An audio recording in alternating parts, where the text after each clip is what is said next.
My Computex coverage is brought to you by Wootware and MSI. Be sure to check out their links down in the video description. MSI's notebook division had quite a few products set out at Computex this year that were meant to impress, including a few award-winning laptops. MSI has the only Intel and HTC certified notebooks to be completely VR ready as well. Let's take a closer look at some of the favorites that I saw at Computex.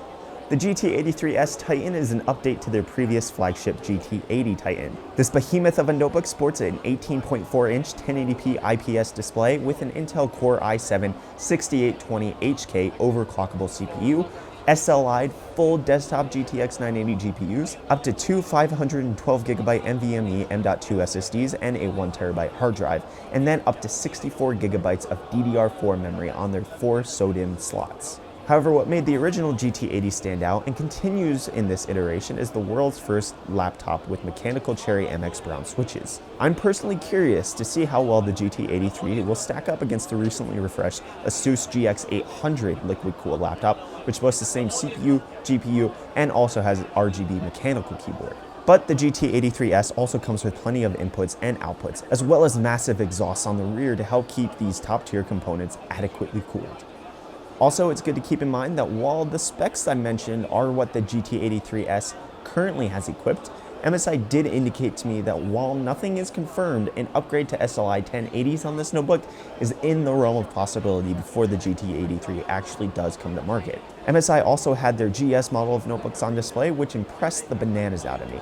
The GS73 is amazing in its hardware specs, but even more so when you consider its form factor. It sports a high-end Intel i7 processor with a top-of-the-line NVIDIA GPU, a desktop 980 currently, up to a 512GB NVMe M.2 SSD and a 1TB hard drive, and up to 32GB of DDR4 RAM in its dual SODIMM sockets. Although the most impressive piece of hardware on this machine comes from its industry-leading display.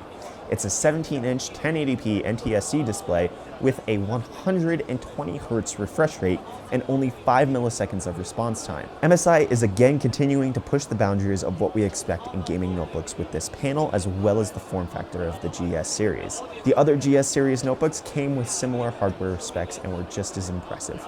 The final model that I want to highlight is the GT72 Tobii. This notebook comes with the high-end specs mentioned in all of the previous models, but also comes equipped with Tobii eye tracking hardware, which utilizes 3 sensors and a dedicated processing chip to accurately track your eye movement when using this notebook. To get the eye tracking to work, it was as simple as calibrating it once, and then it honestly worked flawlessly in pinpointing the exact location my eyes were fixed on. MSI had a couple of demos ready to try out, and it definitely takes some getting used to learn to look directly at things that you want instead of noticing them only in your periphery and navigating the in-game camera to that point by staring at it. However, with the eye tracking technology, I'm struggling to find use for it past just gimmicky demos or slightly helpful in-game use cases. So I actually want to know what you guys think could potentially be some use cases for eye tracking in a fully utilized game environment or in a professional workload. Let me know down in the comments what you think Tobii eye tracking can be used for outside of biometric unlocking. Because it was clear from my time with this notebook that the technology is mature enough to handle mainstream applications. I'm just not sure what they are. Outside of these 3, MSI also had their GE and GL series of notebooks on display alongside their workstation editions.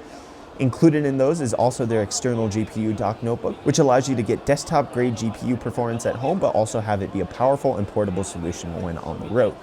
In summation, MSI's notebook division definitely has quite a few fascinating products to bring to market. I, for one, am very much anticipating both these models, but also to see what MSI is going to come up with for next year's Computex. And that's it for my coverage on all of the MSI products that I saw this year at Computex. Again, I would like to thank Wootware and MSI for sending me to Computex this year, and be sure to subscribe for the rest of my Computex 2016 coverage that will be out shortly. Cheers.